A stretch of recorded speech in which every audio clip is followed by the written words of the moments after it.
तो hi everyone, कैसे हैं आप सब लोग। आई होप आप सभी अच्छे हैं। दोस्तों, आज की इस वीडियो में हम बात करने वाले हैं कि कौन से टॉपिक्स हैं और कौन से यूनिट्स हैं जो आप बिल्कुल भी स्किप नहीं कर सकते आपके एग्ज़ाम के लिए। एग्ज़ाम आप सभी के सर पे आ चुका है और ऐसे में ज़रूरत है बहुत सारी चीज़ों को रिवाइज़ करने की क्विकली, है ना। और ऐसे समय इम्पॉर्टेंट टॉपिक्स को ज़्यादा तवज्जो दे जाना चाहिए, है ना। और वैसे भी देखिए, अगर आपके एग्ज़ाम को देखा जाए तो वो पोस्टपोन हो गया और आपको इससे एक्स्ट्रा टाइम मिला। ठीक है, तो चलिए देखते हैं, आइए कि इस एक्स्ट्रा टाइम को, है ना, जो एडिशनल आपको टाइम मिला है उसको आप कैसे यूटिलाइज़ कर सकते हैं इन टॉपिक्स को रिवाइज़ करके। तो आइए शुरू करते हैं हमारे इस वीडियो को। बट वीडियो में आगे बढ़ने से पहले सेशन को जी सर लाइक, शेयर और चैनल को सब्सक्राइब कर लेना। ठीक है, चलिए तो वीडियो शुरू की जाए। ठीक है, सबसे पहली बात करूंगा केमिकल पीरियोडिसिटी की, क्योंकि ये टॉपिक सबसे आसान टॉपिक माना जाना चाहिए, है ना। बचपन से सीखते आए केमिकल पीरियोडिसिटी। आयनाइजेशन एनर्जी देख रखा है, इलेक्ट्रॉन एफिनिटी देख रखा है, आयनिक रेडिया और प्रोटॉन एफिनिटी। और आपके CSR नेट एग्जामिनेशन के लिए भी दोस्तों यही टॉपिक्स हैं जो इम्पोर्टेंट है। और इससे डेफिनेटली ऐसी श्योरिटी है कि 100%, है ना, यहाँ से एक 4 नंबर का क्वेश्चन बहुत आसानी से बन सकता है। ठीक है, 4 और 2 नंबर का सवाल भी बहुत आसानी से बन सकता है। और इनको, है ना, एग्जाम से पहले मस्ट एंड शुड रिवाइज करना ही है आपको। केमिकल बॉन्डिंग की बात करूं तो केमिकल बॉन्डिंग में तो देखिए वैसे ही बहुत सारे टॉपिक्स हैं, है ना। बॉन्ड एंगल उसमें इंपॉर्टेंट रहेगा, VSEPR इंपॉर्टेंट रहेगा और MOT। ठीक है, VSEPR की स्पेशली अगर मैं बात करूं तो इसमें आपको देखना होगा हाइब्रिडाइजेशन क्या होगी, है ना, और ज्योमेट्री पे फोकस करना पड़ेगा और इसके साथ शेप के ऊपर फोकस करना पड़ेगा, है ना। मॉलिक्यूल में कितने लोन पेयर हैं, बॉन्ड पेयर हैं, इसके ऊपर भी आपको फोकस करना पड़ेगा, क्योंकि इसके ऊपर भी सवाल पूछे जाते हैं कि कौन से मॉलिक्यूल प्लेनार है, किस में कितने लोन पेयर हैं, है ना। और बोनस पॉइंट जी अगर आप देखना चाहते हो तो आप देख सकते हैं फजान रूल। ठीक है, ये भी आपके लिए काम का रहेगा। और लगे हाथ अगर आपके पास टाइम है तो डायपोल मोमेंट को भी ज़रूर देख लीजिएगा। ये इजी टॉपिक है और हो सकता है कि आपको एग्जाम में पूछ ले। वैसे इसके ऊपर पूछा तो नहीं गया है, but yes it is must and should, ये आपको आना चाहिए। ओके, चलिए आगे बढ़ते हैं। मेन ग्रुप एलिमेंट्स की बात करते हैं, है ना। मेन ग्रुप वैसे ही बहुत बड़ा है और बहुत ही ज़्यादा कंजेस्टेड टॉपिक है, यानी कि उसमें बहुत सारी चीज़ें हैं, बहुत अलग अलग दिशाओं में फैली हुई चीज़ें हैं। ठीक है, तो अगर आपने मेन ग्रुप कर रखा है तो अच्छी बात है, और नहीं कर रखा है तो कोई दिक्कत वाली बात नहीं है। बट एग्जाम में जाने से पहले देखिए बोरेंस के बारे में पढ़ के जाना। क्लोजो है, नीडो है, अरैक्नो है, क्लस्टर टाइप फाइंड करना आपको आना चाहिए, बहुत सिंपल सी बात है। क्लस्टर एंड केजेस, है ना, जो आपके हेट्रोन्यूक्लियर क्लस्टर्स बनते हैं, कार्बोबोरेंस बनते हैं, है ना, कार्बोरेंस कहते हैं उनको। और ऑर्गेनोमेटेलिक केमिस्ट्री के बोरेंस होते हैं, है ना। तो ऐसे केजेस के बारे में आपको डेफिनेटली पढ़कर जाना चाहिए। ओके, और इसके अलावा देखिए आप यहाँ पर फोकस कर सकते हैं जेंटिल आयंस के ऊपर भी। ठीक है, जेंटिल आयंस भी इंपॉर्टेंट रहेंगे क्योंकि ये भी एक प्रकार के क्लस्टर ही हैं। Okay, boron compounds, boron nitride हैं, क्लोराइड है, ऑक्सीजन के साथ कंपाउंड्स हैं, है ना। सारी चीज़ें आपको आनी चाहिए बोरॉन से रिलेटेड। ओके, सिलिकेट्स भी इम्पॉर्टेंट है। सिलिकेट्स पे अभी तक तो देखिए बहुत बार सवाल पूछा गया है।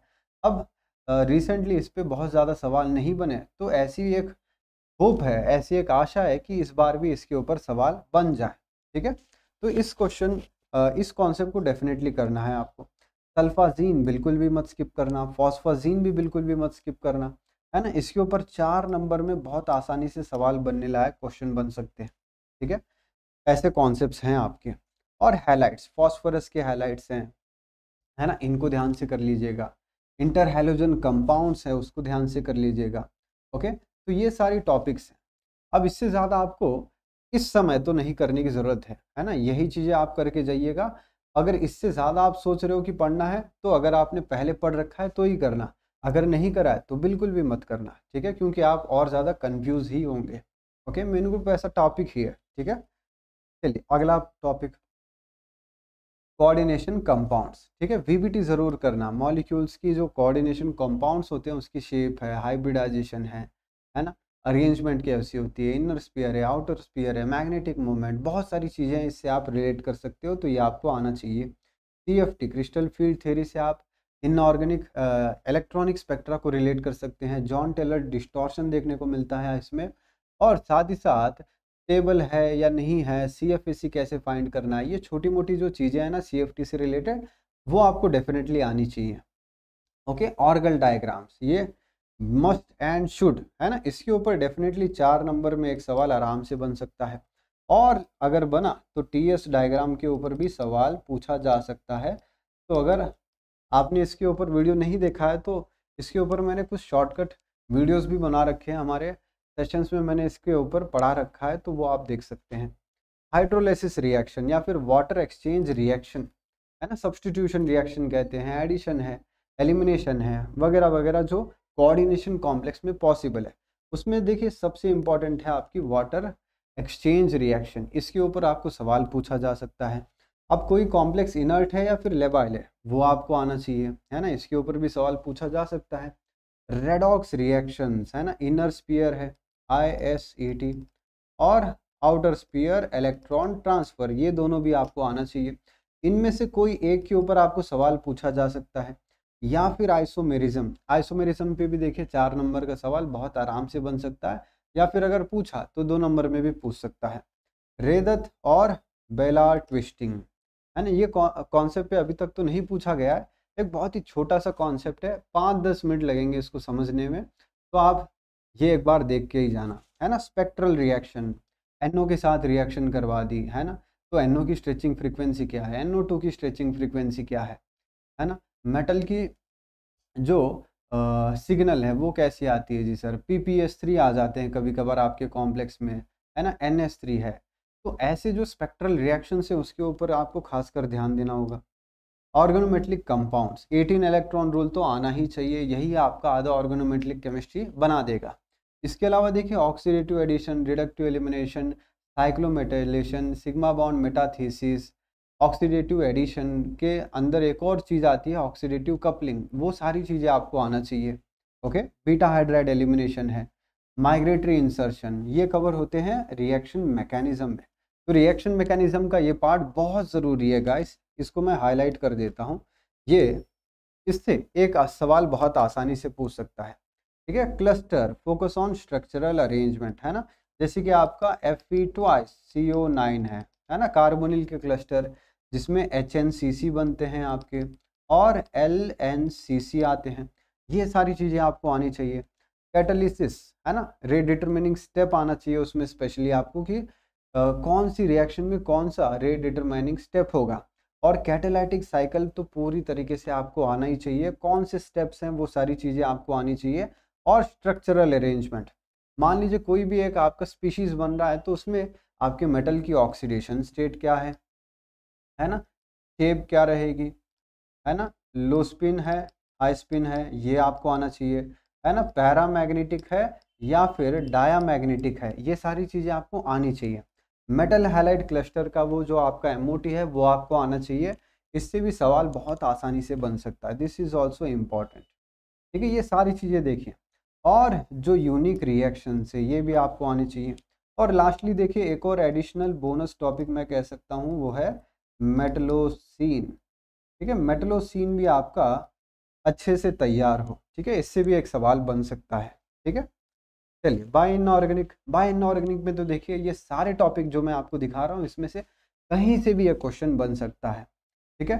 खास करके लिए आप ध्यान देखना जी सर, ब्लू कॉपर प्रोटीन्स पे, इनकी शेप, हाइब्रिडाइजेशन, ऑक्सीडेशन स्टेट, है ना, पॉइंट ग्रुप, ये सारी चीज़ें आपको आनी चाहिए। ओके, और अलग अलग प्रकार के आपको मिलते हैं, टाइप 1, टाइप 2, टाइप 3 प्रोटीन्स, उनके बारे में आपको आना चाहिए। ओके, पॉरफोराइन रिंग्स, मेटलो एंजाइम्स कौन से हैं, उनके फंक्शंस क्या हैं, ये आने चाहिए। फोटो सिस्टम, ये आना चाहिए आपको। ऑक्सीजन ट्रांसपोर्ट आना चाहिए, electron transport system, nitrogen fixation, और ये ठीक है ना, ये उतना ज़्यादा इम्पोर्टेंट नहीं है, बट बहुत छोटा सा टॉपिक है, आप कर सकते हो, ठीक है। अगर 2 नंबर का सवाल है तो बहुत अच्छी बात है, ठीक है, ये बहुत कम पूछने के चांसेस है, बट एक बार आप देख लेना। लास्टली इनऑर्गेनिक स्पेक्ट्रा, ठीक है। इनऑर्गेनिक स्पेक्ट्रा में देखिए आपके जो इनऑर्गेनिक NMR है, जैसे कि P31 है ना, N15 है जी सर, B11 है, F19 है, है ना, ये सारे आपको NMR देखने होंगे और आने चाहिए। C13 है, ठीक है। अलग अलग आपके कंपाउंड्स है, सल्फाजीन है उसमें आप देख सकते हैं, अलग अलग आपके ऑर्गेनोमेटेलिक कंपाउंड्स होते हैं उसमें आप देख सकते हो, बायो इनऑर्गेनिक कंपाउंड्स है उसमें आप ये अप्लाई कर सकते हो। और सेम बात है APR की, ठीक है। APR में आपको नंबर ऑफ सिग्नल निकालना आना चाहिए या फिर number of hyper fine lines, और इसके जो बेसिक प्रिंसिपल्स हैं इनके बारे में आपको पता होना चाहिए, ठीक है। और लास्टली मॉसोबार, मॉसोबार में आपको मेनली दो चीज़ों के ऊपर ध्यान देना है, जो आपके फॉर्मूलाज हैं, ठीक है। और इसके अलावा आपके पास क्या है, इसके अलावा आपके पास होता है जी सर आपके इलेक्ट्रिक फील्ड ग्रेडियंट, है ना, इसके बेसिस पे किस प्रकार से स्प्लिटिंग होती है ये देखना है। और लास्टली आपका आइसोमेरिक शिफ्ट, ये तीन चीज़ें आपको ज़रूर आनी चाहिए आपके इनऑर्गेनिक स्पेक्ट्रा में। और लास्टली देखें NMR, NMR में बस केवल और केवल आप न्यूक्लियर रिएक्शन करके जाइए, जैसे कि आपकी बीटा एलिमिनेशन है, गामा एलिमिनेशन है ना। और क्या आते हैं आपके के इलेक्ट्रॉन कैप्चर आ जाएं, के इलेक्ट्रॉन कैप्चर, ठीक है, ये देखना है आपको, ओके। और इसके अलावा आप क्या देख सकते हैं, N/P रेशियो को आप फोकस कर सकते हैं।